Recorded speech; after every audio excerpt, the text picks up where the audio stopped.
First cartoon news of 2019, 2019, 2019. First cartoon news of 2019. It's a fun time. Well, if that didn't make you click off, then you're watching the first cartoon news video of 2019. Welcome back to the Roundtable. I'm MikeCatSU. I'm Retro Nemo. New year, new, news. 2019 is gearing up to be one of the biggest years for animation with Frozen 2, Toy Story 4, some big new cartoons like Infinity Train and Owl House. We're just excited to give you the cartoon news. You may have caught the Golden Globes last night, and if you did, then you're aware that Jim Carrey made a shout to the Sonic the Hedgehog movie. That's right, they did make a reference to the controversial new live-action Sonic the Hedgehog movie, albeit not in the best light. It occurred as a bit in between announcing awards where Jim Carrey was apparently in the wrong seat, they told him to move, and then this happened. You're kidding, right? No, but you're on kidding, and that's on TV, so... Yeah, it's awkward because you're a hero, but we do have to ask you to move. I just finished a film. It's called Sonic the Hedgehog. Comes out in November. Oh. Well, you know, come back next year. I'm sure it'll be nominated.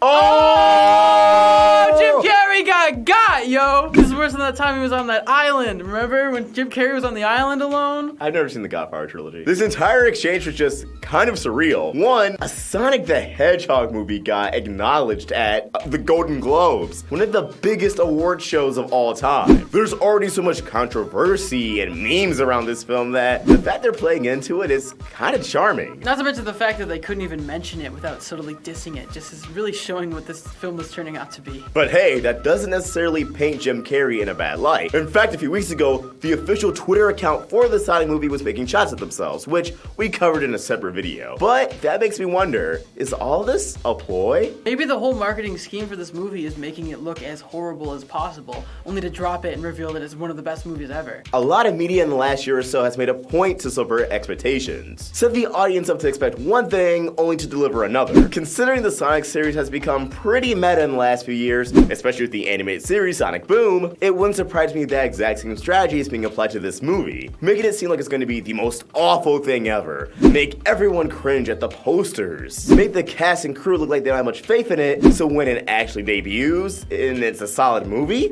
people will be surprised and they'll go see it because, hey, we all like to laugh. Either way, this is gearing up to be the most interesting movie of 2019 in terms of promotion and anticipation. I guess I'm just excited to see what the movie's actually like. Speaking of the Golden Globe Awards, you might have heard of a little movie called Spider-Man Into the SpiderVerse. It's probably the biggest animated movie to be out right now. People are raving about it, and last night, we're happy to announce it won a Golden Globe Award. Yay! Now, this is actually not expected. People that worked on SpiderVerse were tweeting saying that from what they heard, they're probably not gonna win, but they're glad to be there anyways. Everyone didn't expect this underdog of a movie to take home many awards, especially with its competition. What was its competition? Wreck-It Ralph 2? Some of you may not be surprised, and in fact you're like, why is everyone celebrating this? Of course it was going to win. Well, when you look at the bigger picture, this victory is actually pretty shocking. SpiderVerse, a Sony Animation Pictures film, the same studio that did the Emoji Movie, the same people who worked on the Emoji Movie, just took home the Golden Globe for Best Animated Film. Not Disney. Disney has always been a shoo-in for these kind of awards. Not to mention SpiderVerse has been doing alright at the box office. It has made more than double its budget back by now. A lot of the general audience immediately wrote it off as being a kid's film, whereas most Spider-Man films would make an easy $250 million. A lot of consumers were looking at this as, oh, it's a cartoon? Must be for babies, I'm not wasting my time with it. It was only after the critical reception and the praise both from mainstream media and consumers online did more people started showing the audiences that Showtime started filling in. In fact, the first 2 times I saw this movie, and yes, I've seen it more than 2 times, it was relatively empty theaters. Yet the most recent time I saw it, the day after Christmas, it was a full house. I was blown away. Regardless, this film was a lot of hard work by a lot of very talented people,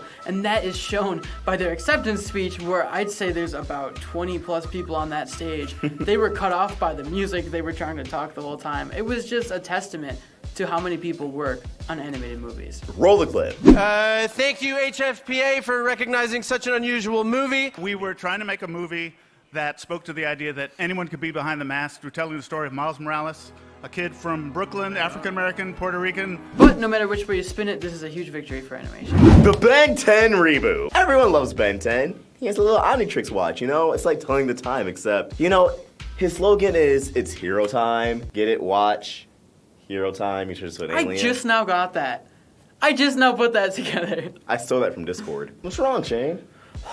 They just did my boy Kevin 11 so dirty in this new episode. You can't ruin Kevin 11. That's what I thought until I saw this. Well, how you doing, old buddy? It's been a while. I like the new look, especially the designer. Now look, I'm not one to just be critical for the sake of being critical, and I know that a lot of talented people work on this Ben 10 reboot. But when it gets to the point where Greg Sipes is having a conversation with himself, things are getting a little out of hand. This direction of Kevin 11's character is definitely interesting. In the original Ben 10 series, he was pretty much a sociopath who wanted to murder Ben. Which, you know, what was odd the most about that was the fact that he was 11? Hello? But now he's just a regular kid. It's cute. They're definitely showcasing that he's a kid with problems, and he was Ben's former bully at school, a grade ahead of him. That's all fine and dandy. I actually want to see more of the direction they take his character. However, instead of having the ability to absorb the things around him and getting his alien powers from absorbing Ben's watch, this Kevin 11 has his own Omnitrix. And it's not like it just came from a meteorite in the sky like Ben's. According to the episode, he had a dream, I guess.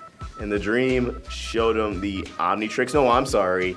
The Antitrix, I guess. And he built the Omnitrix from the dream this is stupid. Now listen, we don't have the full story. It's very likely that as these episodes continue, we'll see more of Kevin 11, and it'll turn out it wasn't just an Omnitrix from a dream he had, and that there's a lot more to play at here. But the fact that they currently want us to believe that, this 11-year-old kid built a device where he can transform into other species because he had a dream, that he would just have the materials at his disposal, you know? I can see wanting to elaborate on it and have a little mystery around it, but they're not doing that. They're just throwing this origin story at us at face value, and that is poor storytelling. It's not believable. I don't buy it one bit.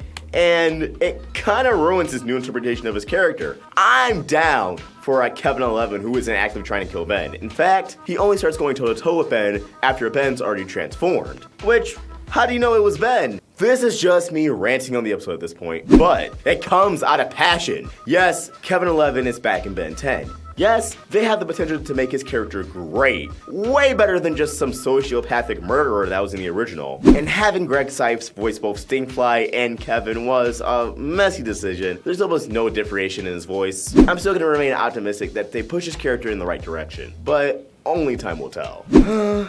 Being a grown man talking about cartoons on the internet is hard. It's okay, buddy, because guess what? That's all the news we have for today. What was your favorite story from today's episode?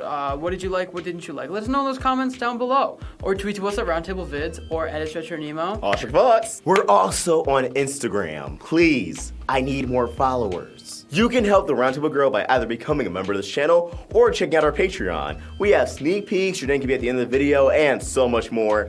Link is in the description. As always, if you enjoyed this video, make sure to give it a like, share it, subscribe, and hit that notification bell to stay in the loop with all things animation. Guys, I'm RetroNemo. I'm Awesome Thoughts. We'll see you next episode. Peace. Bye.